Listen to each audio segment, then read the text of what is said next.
Okay, welcome back to another episode of Run Mountain Peaks. Today, I am going to be going through my full winter trail running, mountain running, hiking gear kit.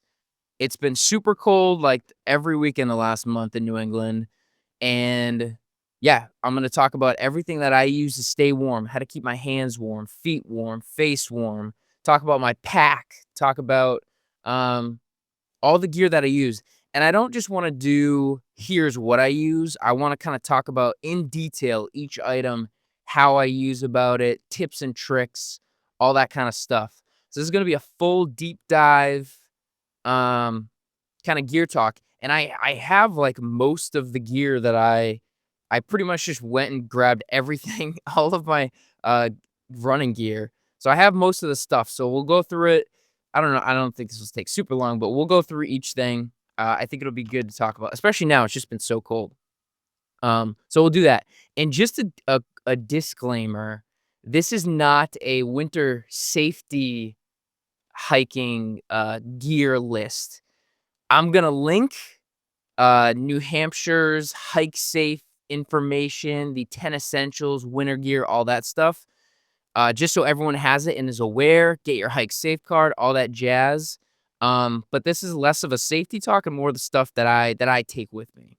Had to throw that out there. Nobody follow what I do and then get stranded out there or something, because the winter in the whites, any of these northeast high peaks, um, it gets cold and it's legit, so you gotta be prepared. Um, so that's what we're gonna do today. A couple other things. There is a new Mount Monadnock winter race coming up next weekend, the Heartbreaker Mountain Race. It is going to be February 14th, 2026, and it's up down on the white dot, which is I think it's awesome. I mean, the Monadnock white dot is notorious. It's iconic. Everyone knows there's a bunch of Monadnock crushers that always send that up and down. And I didn't look at it to see if there was an entrance list. I don't know who's going to be in it, but that's going to be a fun race to follow. And I'm sure there will be some of the Monadnock boys going down there. Uh, so it'll be fun to follow. And then this weekend, or it already happened, so we're at the end of it. My prediction: will Last Skier Standing still be going Sunday morning at 6 o'clock? Yes.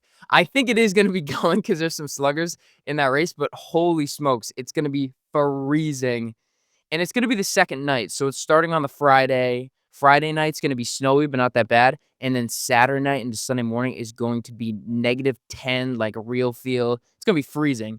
So, people are gonna be 48 hours in and getting hit with that cold, so we'll see how it goes. I think with the cold, I do it's hard to envision the course record going down, but we'll see. I'm gonna predict, yes, 6 AM, they're gonna still be going. Okay. So that's this weekend, and then, at the end, I'm gonna do some tongue twisters. There's just a couple tongue twisters that, a couple of us were laughing about, so, we'll do those at the end. And that's what we got today. Okay, before we get into the gear talk today, I wanna do a 60-second training tip for you. And the tip for this week is going to be around deload weeks or down weeks. I think every 3 to 4, maybe 5 weeks of training, you should be taking a deload week. A deload week is basically a week where you just, train a lot less than you have been training. So I usually reduce volume like 30 to 50%. So basically cut most of your runs like 2/3 of what you usually do, and then don't go out for any super long runs and don't do any hard workouts.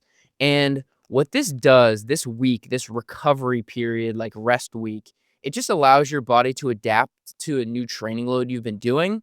So usually when I do a training block, I will increase my volume like on a 3 or 4 week cycle. So for 3 to 4 straight weeks, I'm kind of building, building, building, building. And then that last week, I'm really pushing myself, and I basically push myself and then take a deload week to allow your body to adapt to the training. And then the next week, you come back fresher and you don't really lose that much fitness because you're still training. And then you can kind of build from there. And I think a lot of people don't do this. I think the Strava charts um, can kind of take hold and, oh, I don't want to have a super down week. But I think they're really important. They're good for recovery. They're going to help you adapt. And it's just a good cushion to make sure you're not overtraining and kind of spiraling into something where you have to take longer than a week off from training. So if you haven't been doing deload weeks, try them out. And if you have any questions, send me an email, andrew@runmountainpeaks.com. And I just put out a free endurance training guide on my website.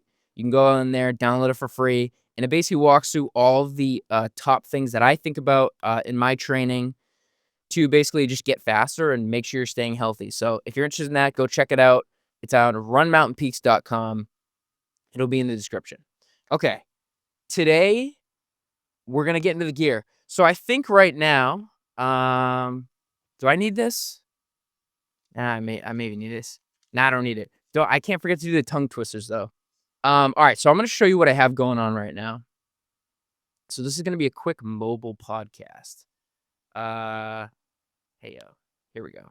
Okay, so I basically separated my gear. Whoa, the mic got really close there. So I basically separated my gear. This cooler has basically everything that I keep on my drying rack. If you are a runner, you probably have a drying rack, especially in the winter, for all of your stuff. So this is like all the things that I keep out in my drying rack that I will take on most of my runs. So we'll start with that stuff. And then I have some pack stuff and clothing in the big bin, which we'll go through. I think that's very important, layering in the packs. And then this last little bin over here is pretty much just all of my extra stuff, like some safety, some stuff. So we'll go through what I have in there. It's stuff that I don't use too much, but I do have and I keep.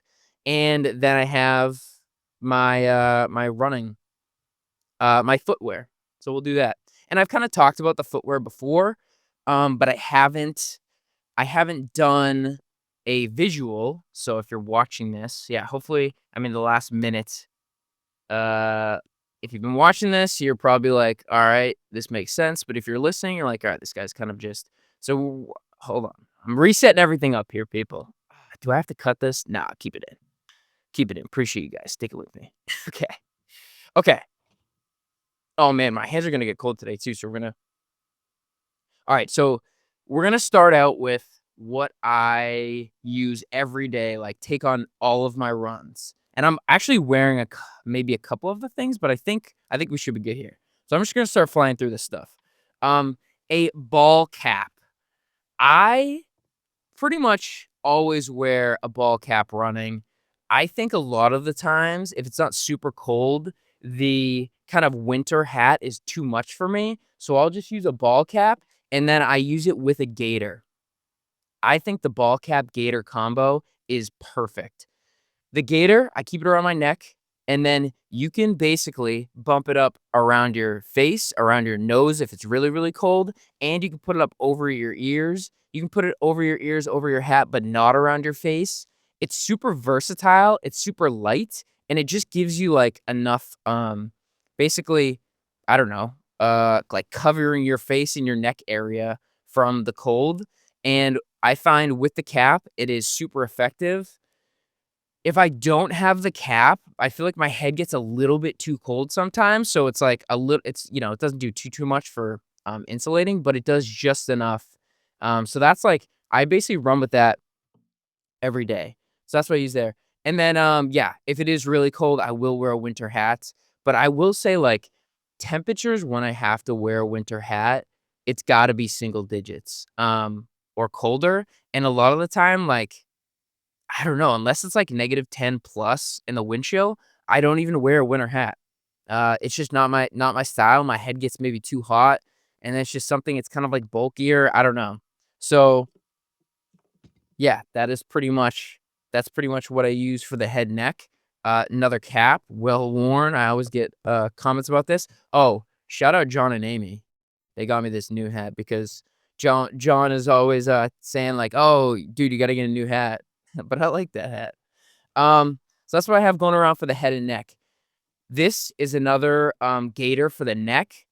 I will say, I'm trying to think. I probably will use the winter hat before I use this, but once I grab the winter hat, I'm definitely having this in my truck when I go to a trailhead. It's just more of an insulated neck gaiter, um, on those really cold days, but if it's not super, super cold, it's too much for me, and I think that that single like, this neck gaiter is like, it's just, like a thin fabric, and that's just enough for me. So that's what I'll wear around the neck and head, and then how to keep my hands warm. I think a lot of people, or how should I say this? I think keeping your hands warm is probably the number one thing that gets cold first. It's like, the first thing that's gonna get really cold, and so I have kind of like a layering system that I use for my hands.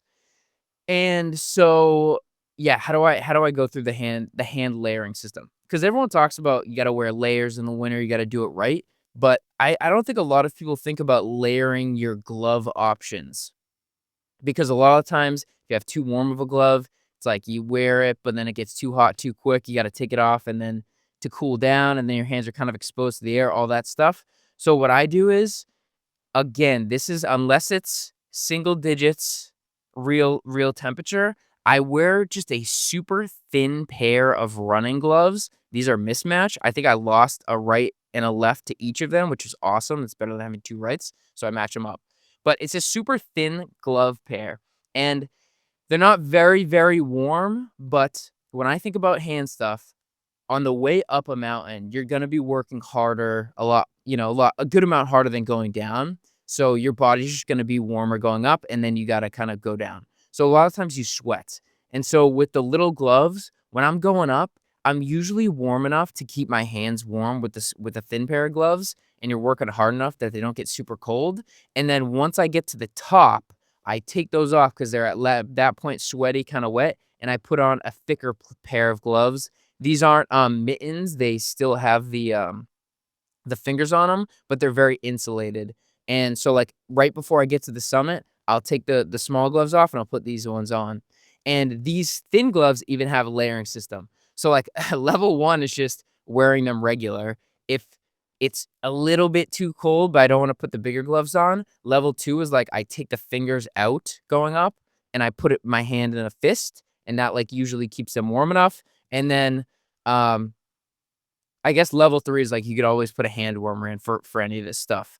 But that's how we use those. And another trick to keep your hands warm in the winter is any time like, when you're sweating, you're gonna get wet. You wanna avoid getting wet as much as you can, like, that's, like, the whole thing with winter. You wanna try to stay dry because that's gonna keep you a lot warmer. With your hands, one thing that I think really helps keep them dry is, if you're grabbing trees or falling or slipping or whatever, and your hands get snow on them, as soon as you get snow on your gloves, brush them off. Like, hit them pretty hard against your legs. I always do that. Both hands, if they get snow on them, I brush them off because you wanna brush off the snow before the heat of your hands melts it and gets your gloves wet. So that's one tip. Start with light gloves and then wipe off the snow as soon as you can. And then at the top, put on a pair of warmer gloves. Another tip, obviously, 2026 will use modern technology, hand warmers. Hand warmers work great. I got some right here. Bring them with me all the time in the winter. I'll always have an extra pair in my pack when I go with me. And one other thing about the hand warmers, if it's a cold day, I always start them at the beginning of the run, put one in each pocket, and because if your hands get really, really cold, you don't wanna have to go through opening the pack, shaking them up, getting them warm. You just want them already warm, and when you have them in your pockets next to your legs, they're gonna stay a lot warmer and, like, ready if you need them. Because, yeah, if you get to a point where your hands are freezing, your glove fell off or whatever, something happened, you don't wanna have to wait for them to warm up, like, minutes are crucial. And then so that's another tip, and then lastly, if it's really, really cold and I went through 2 pairs of gloves, like, if they both got soaked, I have mittens that I'll bring too. I don't bring these on a lot of runs, but I do bring them on some of the runs, just like a good pair of, like, insulated warm mittens. A lot of the times if I run with these, it's just too they're too warm, but these are, like, the last layer. So if you hit it right, um I mean, most of the runs, like, it depends on the length and, the temperatures and stuff, but if you kind of hit your hand keeping your hands warm in the correct way. You use the light gloves, and they're starting to maybe get a tiny bit cold. You get to the top, you switch to a new pair, and then way down, you switch to your last pair, or your long day, or whatever, and your hands are just warm the whole day. It makes it so much better. So that's the hand stuff. Um, what else do we got in here for? So talking about hand warmers, I have toe warmers. I actually just put out a YouTube video just quickly. One tip I use with the toe warmers is to keep your phone charged longer. Just take one of the toe warmers off if you have a phone case and stick it like a sticky toe warmer and stick it on the back of your phone. And it just keeps your battery heated up and it lasts way longer. Like if I stick one of those to my phone, I've never had problems with my phone dying. I don't really rely on my phone for, like, navigation or texting, or I don't plan to, so it's never like, I'm never looking at my phone much anyway, usually ever, unless I'm trying to take a picture, but, it's good to have in case you need to use your phone and you need it to be charged. So that's what I have there. Um, got another hand warmer, so an extra pair of hand warmers there. Alright, now we're gonna get into some of the I guess we have one more extra light layer that I bring. So this is I'm not gonna open it up, but it's basically like it's like a Houdini. I think it's outdoor research maybe, but it's just a tiny, lightweight, water resistant. This is not a shell.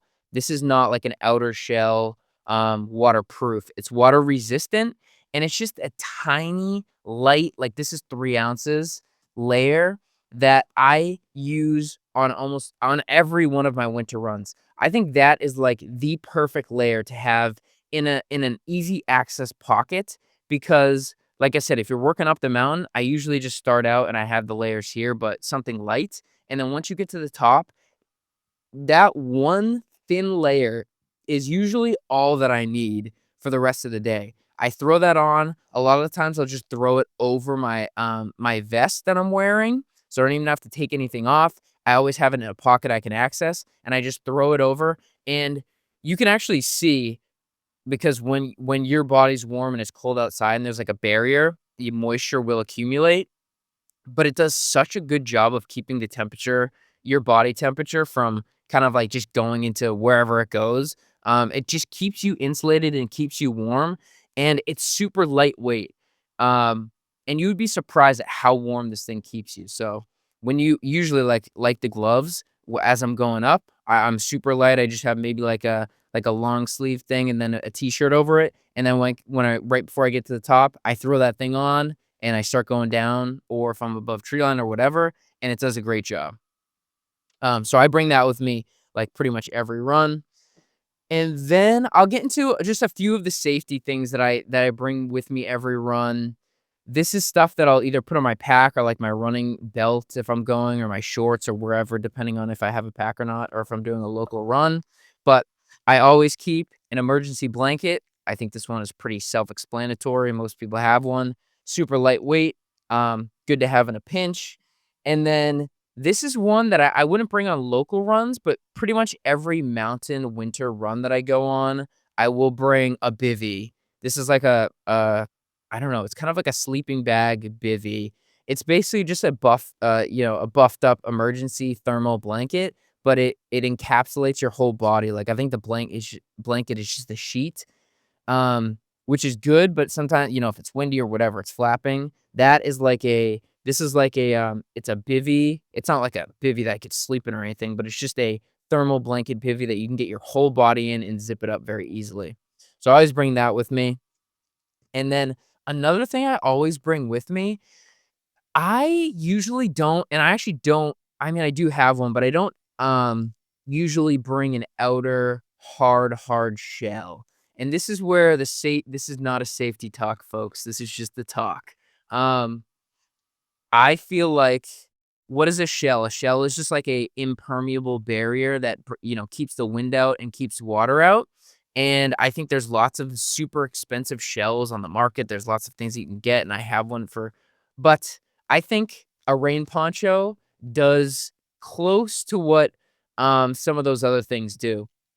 It's super lightweight, and in a pinch, this thing will keep you warm. I mean, it's just an impermeable layer that you can throw over yourself it's 100% waterproof. It just keeps the rain, keeps the wind out, And so I think it's a good layer that can keep you really, really warm. This is like, it's the same sense as this lightweight throw over, except it is waterproof. So I bring that most runs in the summer too, but definitely in the winter. And then I also have a lighter and like a little bit of like a fire starter, just to have. It's good to have that stuff if you need it in a pinch. And then last thing I bring on every run, a little thing of toilet paper. You know the deal. Um, okay. And then 2 other things that I have on my bring on every run list, is just gonna be water and food stuff. So I guess we'll do a quick food thing first. In the winter, I really love maple syrup, as fuel just because it takes longer to freeze. Like, a lot of snacks will freeze up pretty quick, but syrup stands the test of time a little bit better out there. And, instead of buying, like, the Untapped, which is very yummy, very good, but it's very expensive, if you can get just, like, a large like, if you buy, like, a gallon of syrup or whatever, just buy a larger batch of just whatever syrup, local syrup. I put it in these little 2, I think they're 2-ounce Nalgene bottles. And this is just how I instead of, having a bunch of those little untapped packets, you can just have like a little on the go thing. It fits good in one of your packs. Um, yeah, and I use these things for a few things actually for running. Like a lot of times I'll put it's actually almost the perfect size for like a serving of whatever liquid hydration you use. So I'll put it in that instead of dealing with like the individual packets. Yeah, I like those things. I have a bunch of them. And then mainly what I use for water in the winter is just regular, soft flasks, so 500 milliliter soft flasks. So, this is another thing I wanna talk about, how do I keep my water, liquid, I think was my note. How do I keep my water liquid? Because obviously in the winter, it just freezes up.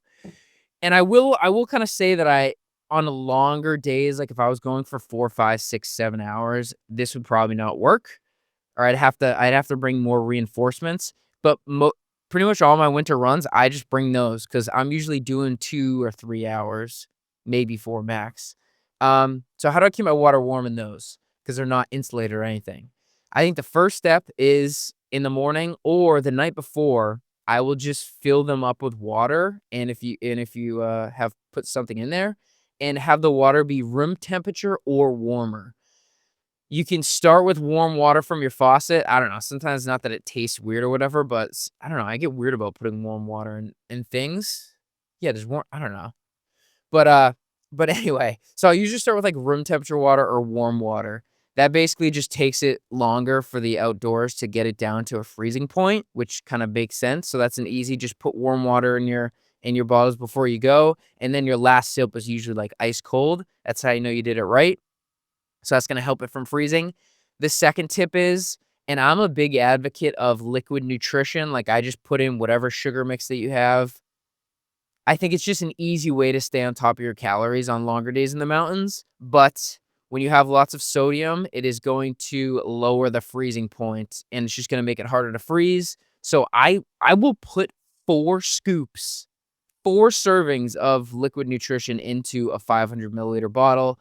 Basically, just get it super salty, super sweet. I know a lot of people don't like that, but I don't mind it. And then the winter, like, I just have maybe, like, 1 thing of syrup, and that's, like, all I need or maybe a couple other things, but it just makes it super simple. Because in the winter, I want everything simple. I want the lowest amount of things to have to deal with and fuss with.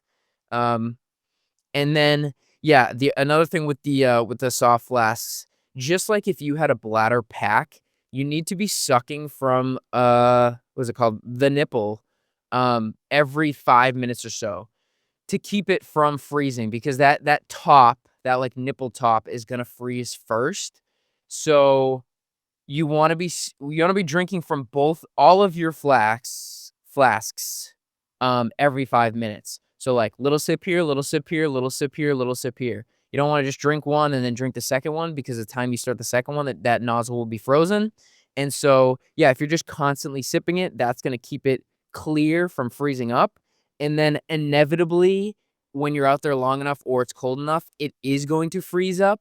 Once it freezes up, you just have to stop and unscrew the cap and then drink through that circle, and that will give you, like, another 30 minutes or an hour, And then after by the time, like, that start getting hard, the whole thing just turns to slush, and hopefully by the time your drink turns to slush, because it gets really unpleasant to drink at that point, you're maybe 3, 4 hours in, and you're done, you're back at the car. Um, so that's how I keep the liquid all warm.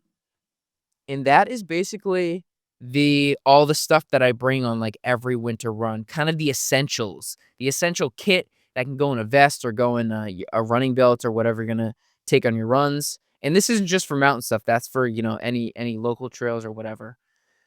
Next we're gonna get into the packs. So what packs do I use? So, I mean, it depends again on temperature and stuff, how much stuff you're bringing, but I have, 2 running vests. So one of them is a 5-liter running vest. I don't wear this much in the winter. It's a little bit more delicate, and I feel like in the winter, you kinda get snagged up on stuff more. But if I'm going super light, I will just bring that. But usually in the winter, I'm bringing my bigger, Solomon vest. I think this is like a 16 or 18, no, it's not 18 liter. 12 maybe? This might be a 12 liter. But it's a little bit bigger and it's super stretchy. Like, you can fit so much stuff in these packs if you stretch it out.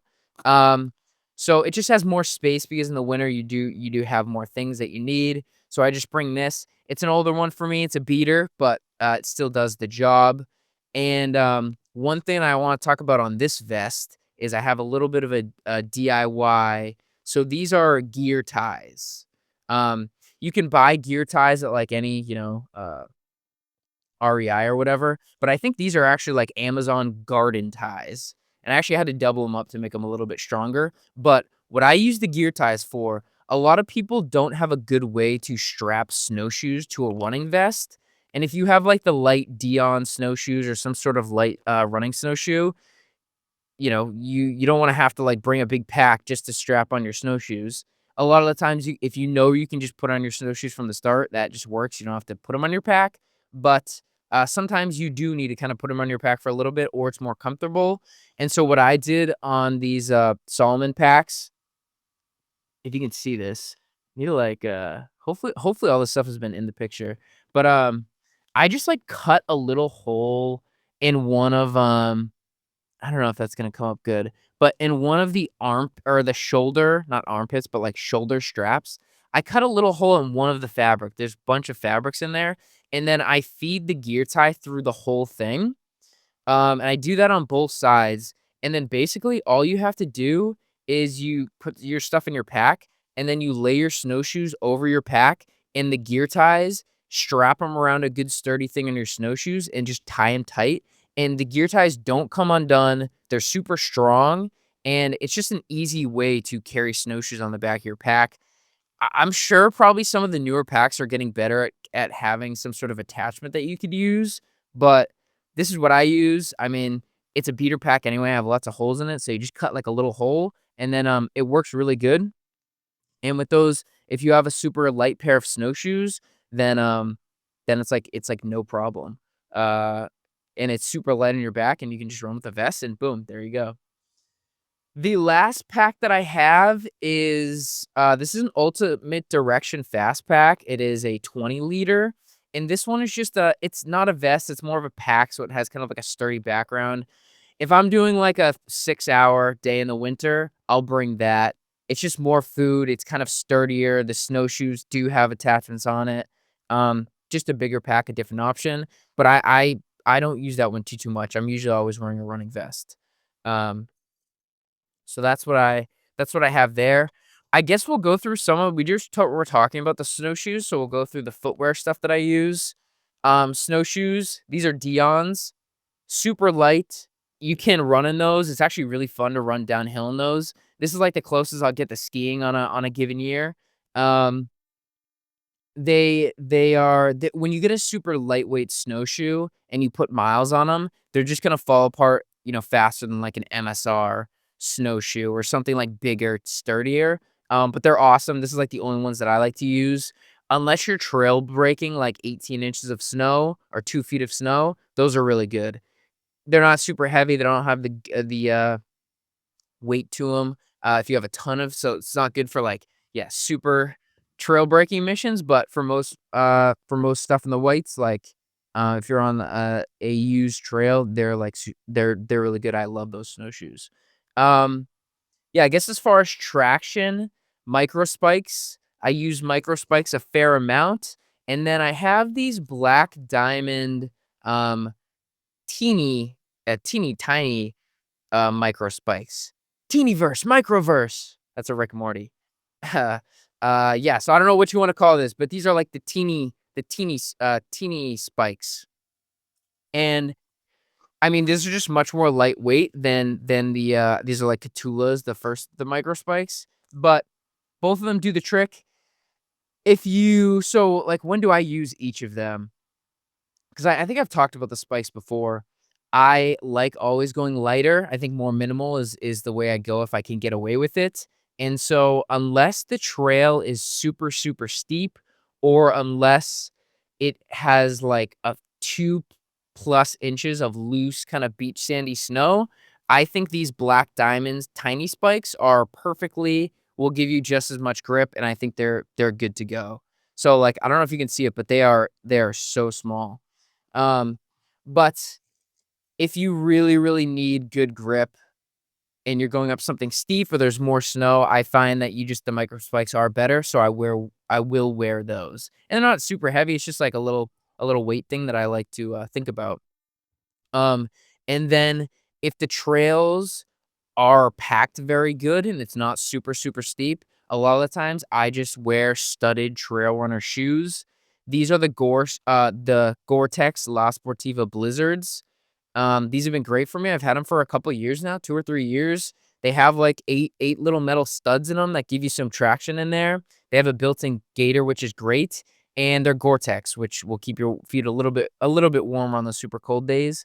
One note about these shoes, when I first got them, I think it was this one. When I first got them, right here started to break away. The fabric started to break away from whatever this plastic is. And I was kind of like upset because, these are pretty expensive or were pretty expensive or whatever. But I just use shoe glue, like regular shoe glue, to fix that. And they have not come apart since. So that was one thing. Like, shoe glue actually really works for some shoes if you have something falling apart. But I really love these shoes. And the built-in gaiters.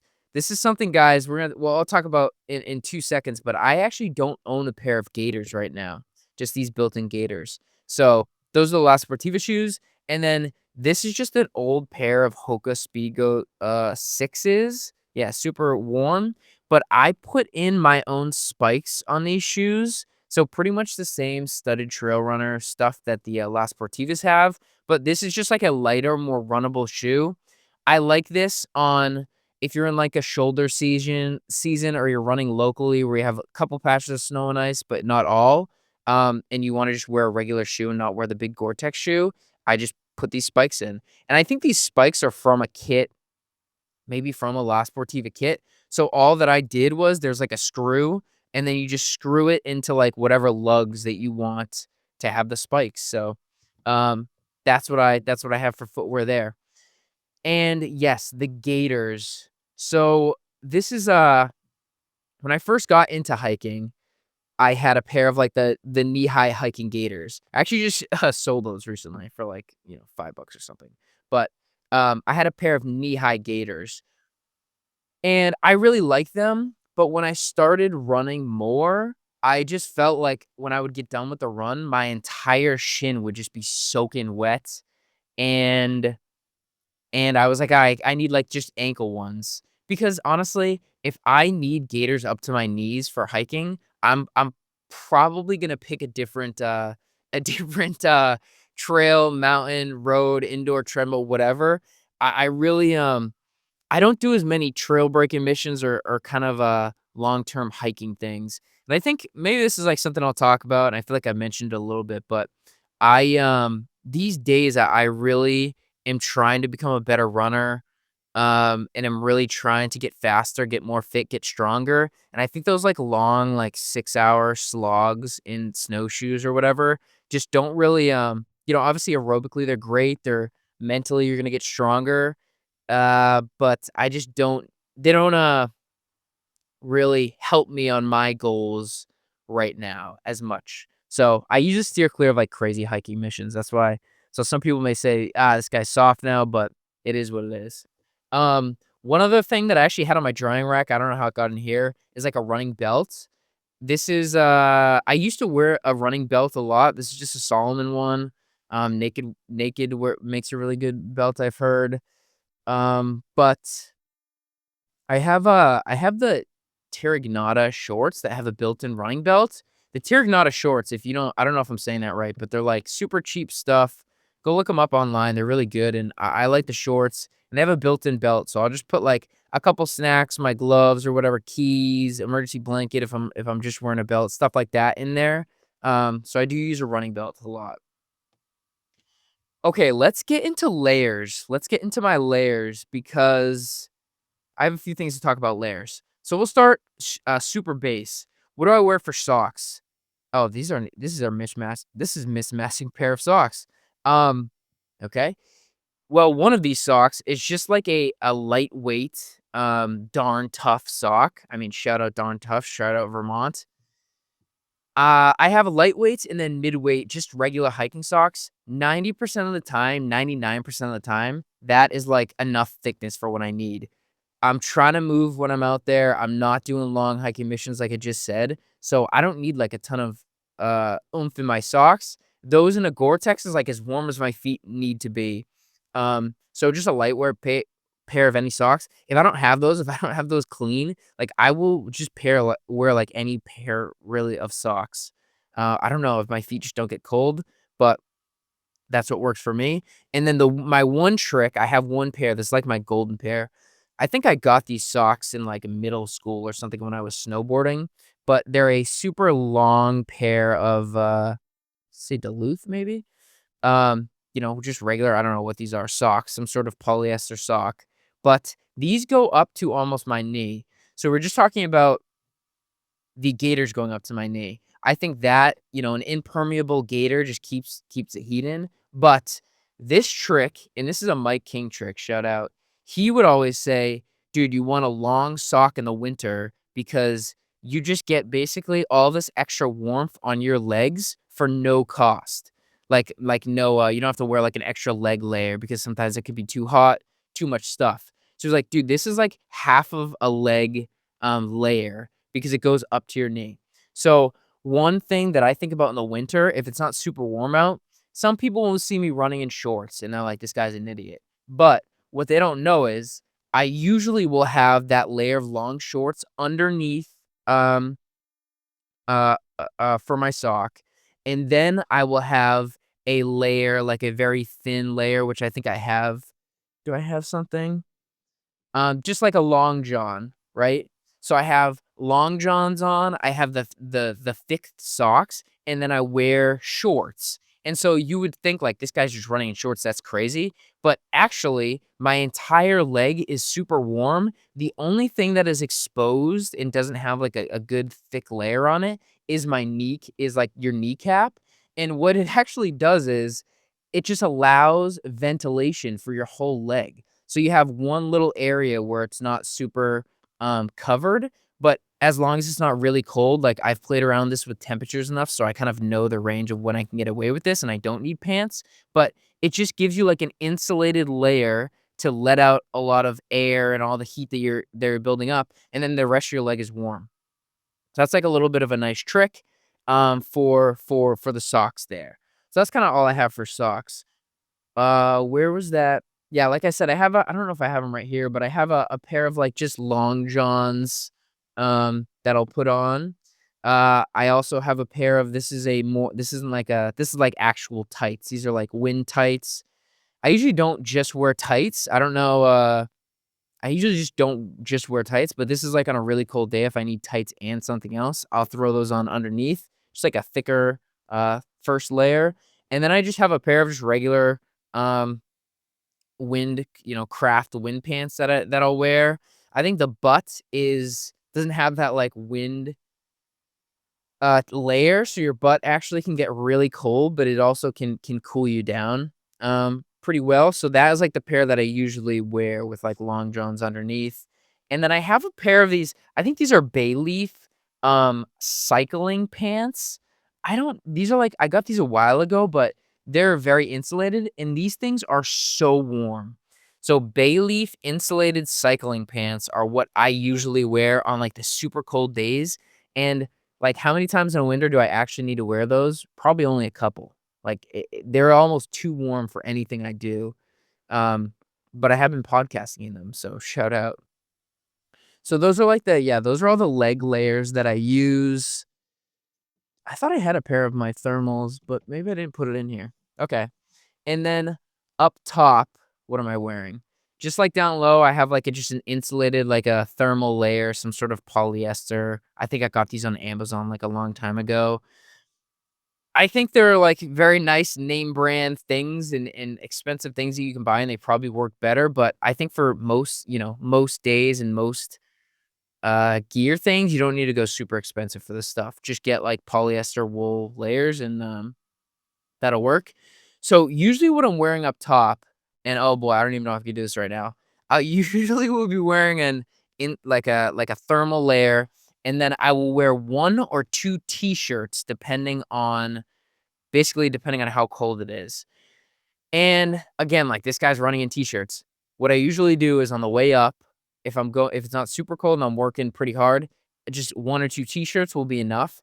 I like a vest, but a vest is usually too warm. So the t-shirt really does a good job of keeping that your core body kind of like warmed up a little bit. And two of them does an even better job. And on the way up, I'll just wear that. I'm working pretty hard. You can kind of gauge your body temperature. And then once you get to the top, you throw on an extra layer or that windbreaker. Usually for me, it's just that windbreaker. I put that windbreaker on and then you're good to go. So that's what I wear a lot in the winter. I think a lot of people dress too warm in the winter. They're taking layers off. They get too sweaty, yada, yada. But yeah, so I'll just wear two t-shirts and I don't even know if I can actually do this. But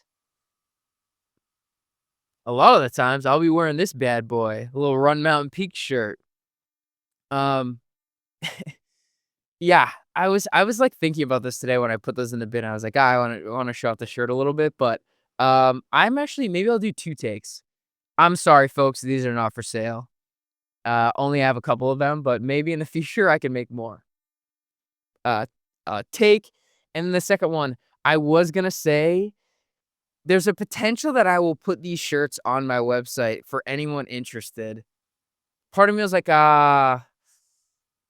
Let's just say the merch business, trying to get these shirts made up has been such a headache, the printing, all these things. I don't have many sizes, lots of things I had to send back, all this stuff, and I don't have a lot of these shirts, so I don't wanna, like, put it out there and have people order and then be like, "Oh, I actually don't have this." So I was like, "I don't know if I could actually do this," but if you're listening to this, it means I put the shirts on the website. I'm not gonna do them very expensive, like I don't know, maybe like 10 or 15 bucks or something. Like I'm not trying to make a bunch of money off this stuff.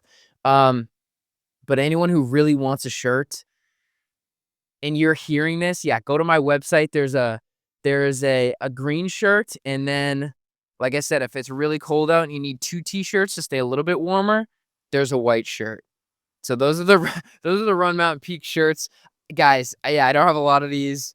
You may just go look on the website, there'll be one, it's, like, sold out. Um, but yeah, I'll try to get these on the website. If you wanna get a shirt, get a shirt. But 2 polyester, nice, maybe with a nice, brand or logo that you like, boom, get those shirts for your winter running. Um Okay, those are the shirts. And then, one last upper layer. This is also a bay leaf, so shout out, good company. It's like a wool this is a wool or polyester, whatever, a thicker upper layer. If it's really cold, like single digits, -10 plus wind chills, I will throw this on over my shirts, and then this plus that windbreaker stuff usually keeps me warm enough through the day. Um Okay, we got 2 more big layers, and that's gonna be the bulk of, like, what I typically use, and then we'll just go through the kind of the extra stuff, a little bit quicker. But, yeah, and then last big layer, the tried and true puffy. Obviously, if it's very, very cold, or most days in the winter, you wanna have the puffy with you. If anything happens, those things just keep you so warm. It's like a good down puffy, good quality, good to have. And how I usually bring those, there's 2 ways that I typically bring them. They say that 1,000 pounds of feathers and 1,000 pounds of bricks weigh the same, and I'm telling you guys that wait, what am I trying to say? That, 2 pounds of puffy can weigh different amounts. Yes, 2 pounds of puffy can weigh different amounts. If I just put the puffy in my Solomon pack just as is, it takes up a ton of space, it's a lot of volume, and it just I feel like it bugs me more. I don't know if it's drag or whatever. It's not drag, it's not weight, whatever, but what I like to do is really get it tight into a compact little thing. So I have, like, a big durable rubber band that I will roll this thing up like a sleeping bag, like in Seinfeld, oh my god, they're rolling the, enchiladas too tight. Bah, bah. All the people are freaking out that the enchiladas are squirting out hot juice. I like to roll them super tight, get it very small because a small, tiny rolled up puffy weighs less than the same puffy not rolled up. Quote me on that. Um, the other trick you can do is you can roll it up tight and put it in a gallon Ziploc bag and then shut it up, suck the air out, and that can do the same thing. Just like keep it compact. I just feel like everything in my pack, I want it compact and kind of be lighter. And then I talked about I also just have like a nice like or like an actual winter uh shell. Like if I were to go into the prezzies for a day or something on a cold day, like you need like an actual winter shell. So that is most of my gear. That's all the like important gear that I use. I'm trying to think like if I missed anything. I may have stuff like in the laundry or I don't know. I may have things I didn't fully get to, but that's a lot of the gear that I use, like tips and tricks. Um, yeah, for winter stuff. And I guess I will say this, I have gone through the process. I've got rid of a lot of stuff.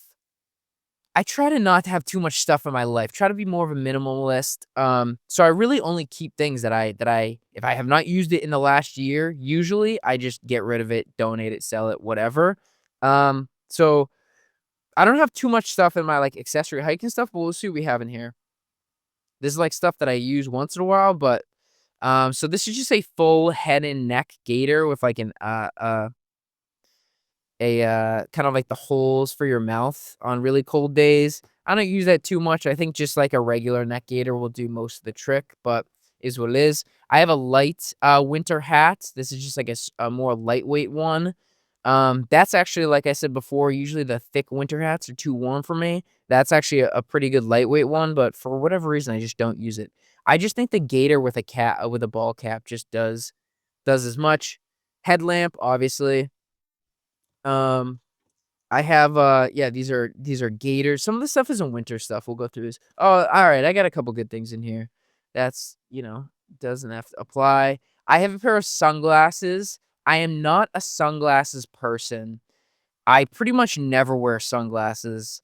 Maybe, like, 1 or 2 days out of the year it bites me when I'm, like, above tree line and the snow is just beaming sun at me, or if I'm on, like, a lake or something and the water's just destroying my eyes, but I just don't like wearing them. I don't wear glasses or contacts. I don't like things on my face. It's just, like, I don't know. I just, like, don't like them. So I have, like, an old pair of sunglasses. I use them once in a while. Once in a while cycling, I'll use them. But, one thing that I do use once in a while, these are construction glasses. And you're probably thinking, "Andrew, this should be in your tool bin, not your running bin." Well, no, they're in my running bin. In the winter, when it gets really cold out and you're going for like a hard downhill descent, going for a segment or whatever, your eyes will water. For me, it gets like really bad sometimes. It's like tears, crying. I'm going down this hill and your eyes water. It's just because that cold air is hitting your eyes. You're going so fast that it makes you tear up. And instead of buying like a nice, expensive pair of glasses, you can just use, like, these cheap construction glasses. It's just see-through, it's just there's no prescription or anything, it just keeps the winds out of your eyes when you're bombing it downhill in the winter. So these are, like, winter downhill goggles, kind of. I do have a pair of goggles. I don't love wearing goggles. I've talked about it before. Don't love getting out in goggles. If I need goggles, I'll probably just stay below a tree line. Here's the toolkit for those little studs that I put in my shoes. This is just like what the wrench looks like. I guess I could show you. But yeah, this is La Sportiva. I was right about that.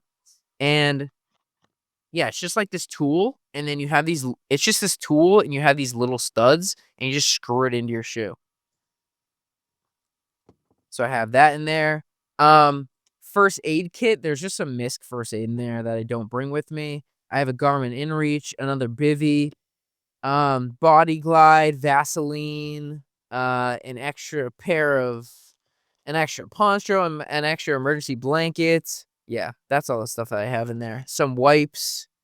I said InReach, another pair of black diamond micro tiny spikes. Yeah, so those black micro diamond tiny spikes, if it is super snowy, like you have really loose snow and you're running fast on a steep descent downhill, those things just come off your shoes. Pretty I don't know if I have like too big of a size, but they just come off your shoes a lot. I've heard it from other people too. So yeah, if you're wearing those light black diamond micro spikes, just be careful that they don't fly off. I actually, when I ordered them, should I even say this? No, I can't. I mean, this is a what is that, statute of limitations, which I don't think is how this applies. But I ordered those spikes once, and they just sent me two of them for no reason. They billed me for one, they sent me two, so I just had a backup pair, and I guess I'll just put that on the internet. I hope Black Diamond doesn't come for me. Like, I guess I could have sent them back, but I just didn't. So, they're kind of expensive and they fly off. So maybe that's just like they send everybody two pairs because they know they fly off, and then people don't complain about it. But I guess I complained and I outed myself. Yeah, Black Diamond, don't come for me. Yeah, what is statute of limitations?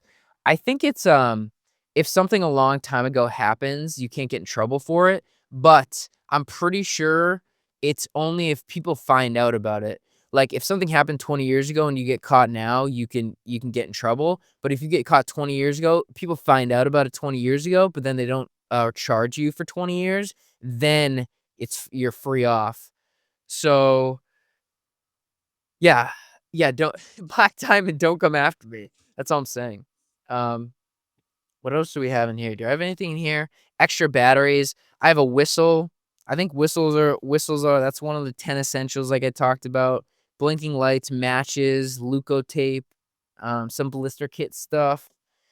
Extra lights, extra batteries in this one. Yeah, nothing too crazy.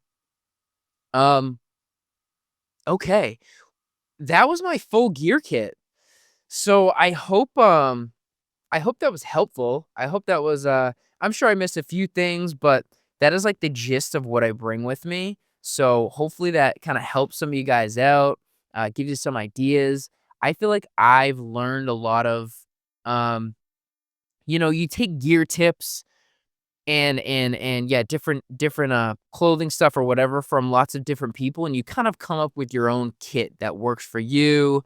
And so, if you can get like one or two tips out of here that you think is good and can kind of like up your kit, that would be super helpful. But yeah, that's pretty much all the things that I have. I'm trying to think if there's anything I'm missing. I think that's pretty much it as far as the kit stuff. Yeah, I go really light, like I said. Um, to each his own. Like, I don't know. I've talked about this before, like risk in the mountains. Anytime you go out there, you are you're there's risk that something could happen, and everyone has different kind of like weights on how much risk that they're willing to take. And if you're on a lot of these 4,000 footers in the whites or wherever you are, if you're on a popular trail on the weekends, even in the winter nowadays, you're gonna run into people. There's gonna be so many people on the trail that I think, um, yeah, on those days, it's hard, I think, for people to get into serious trouble because there's just people out there. But if you're on a trail all by yourself, you're the last person on the trail, you're at night, it's super cold, all these things, no one else is out, that's when things are really, really risky. So when there's more people, you can go a little bit lighter, get away with it. You're just gonna get a couple snarky comments from hikers. But if you're If you're on your own, definitely be self-sufficient, always have a plan. Like I said, the 10 essentials are really good. Everyone make sure you have your hike safe card. I feel like at the beginning of the year, a lot of people forget about the hike safe card, and I do sometimes. Luckily for so you either need a hike safe card or a hunting and fishing license in New Hampshire, and you get the same kind of benefits. But yeah, those a couple months in the beginning, like those are the months that actually something serious could happen. And then if you don't have your hunt safeguard or hike safeguard, hunt and fishing license, and you have to get rescued for whatever reason, you can get hit with a big bill. Um, so make sure you have that. And yeah, like I said, this was not a safety talk. Don't come after me if something goes wrong with you. But okay, that is the full gear talk. Let me know if you missed anything. If you have any tips and tricks, gear things, let me know. I guess poles, now that I'm thinking of it, I do have poles and I didn't bring those. I guess I wouldn't really think those as like winter. I know some people in the winter do use those a lot more, but I just don't use poles really. So I didn't bring those, but that's another gear tip that I do have. Um, but yeah, let me know if I miss anything. If you guys have any tips or tricks that you use that works well that I didn't talk about, like comment it or just like email it to me. And because I'm always looking for like, better ways to be more efficient and get my kit just very dialed for the mountains. Um, that's all I got. The one thing I didn't want to forget about is the tongue twister that I was talking about.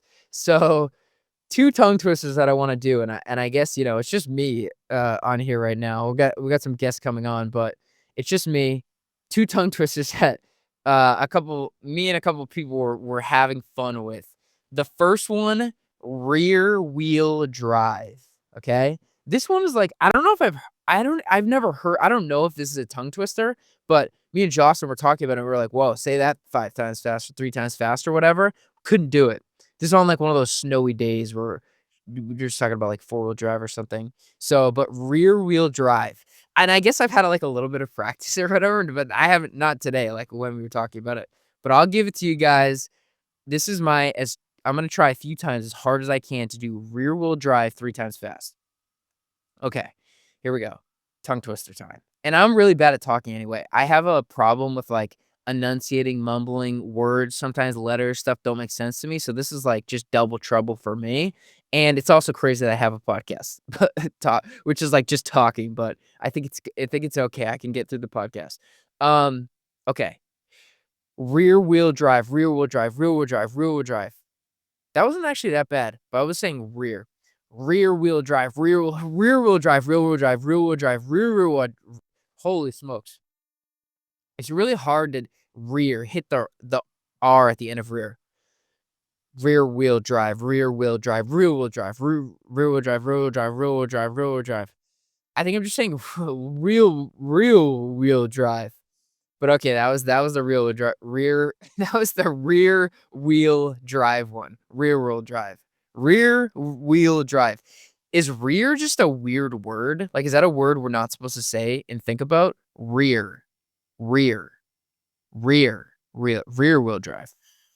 Okay, that was the first one. And the second one, this one I had not heard before, but this one I think is an actual tongue twister. It's red leather, yellow leather. Which at first I'm like, "You're saying leather twice?" Like, I don't know, that's kind of weird, like, I was thinking, is it red leather, yellow weather? No, it's red leather, yellow leather, and 3 times fast. This one, when I say it and it's been a while, it's kinda cold today, so my mouth is also gonna be it's, like, a little bit harder, but my mouth just stops working when I try to do this. Okay. Red leather, yellow leather, red leather, yellow leather, red leather, yellow leather, red leather, yellow, red leather, yellow. It's like I just stopped being able to talk. Red leather, yellow, red leather, red leather, yellow, red leather, yellow, red leather. Oh my god, so stupid, so stupid. This is what you get. This is what you get. Um, red leather, yellow leather, red leather, yellow, red leather, red leather. Yeah, if I go too fast, I get rear wheel drive, rear wheel drive, rear wheel drive. That one's much easier. Red leather, yellow, red leather, yellow leather, red leather, yellow leather. This is that one's hard. Okay, the real drive isn't I don't think one, but try red leather, yellow leather. Holy smokes. And ask a bunch of people to do it because everyone like is always like, oh, I could say that. And then they just seem stupid. But All right, that's all I have this week. This is a cold weather gear talk. We got to get through this cold. This is horrible. Every weekend, I have a theory. Like a lot of times in the summer and stuff, it just rains every weekend. And in the winter, like these coldest days are just every weekend. And it's like if you work during the week, every weekend you're just hit with these bad conditions. Does it have something to do with our commuting pattern? Like, people commuting Monday to Friday changes the dynamics of the weather? I don't know, could be. Oh, also somebody commented on my podcast last week. Angus King the Third is like as like the son of a main US senator or something like that. And I just I just shouted him out because I thought Angus King the Third was like a fun, super funny, cool name. But somebody commented that was too. I didn't know that. And it sounds like he's like I looked him up. I don't know if he's like a governor or something? I don't know, but, Angus King the Third, yeah, somebody commented that last video. But okay, that just popped into my brain. That's all I got this week. Thanks for sticking with us, staying tuned for this episode. I don't why did I say it? Stick with us, stay tuned. That's what you said at the beginning. Sometimes I just, thanks for watching. I appreciate everybody. Hope you enjoyed. Hope you helped with this gear talk. See you next time. Peace. But before we dive into the gear talk, 60-second training tip for you all. Right now, I'm currently taking a deload week, and I think that a lot of people are not taking down weeks or deload weeks in their training as much as they should be. So for me, every 3 to 4 weeks, I will take a down week and I'll reduce my training like 30 to 50%. This is a popular road. I'll keep it in. No, is this 60-second talk? I'll keep it in. Um, Yeah, so I'll reduce my training 30 to 50%. Usually, it's like if I'm training 2 hours on a day, I'll just go for, like, 45 minutes or an hour. For each of my stuff, I'll keep my speed stuff in, but it really just allows your body to adapt to the training and now I'm gonna restart this. Okay, but before we get into the gear talk, I wanna do a 60-second training tip. So, I'm currently okay, but before we get into the gear talk, though, I wanna do a 60-second training tip. The tip for this week is cur okay, before we get into the gear talk, I wanna do a 60-second training tip.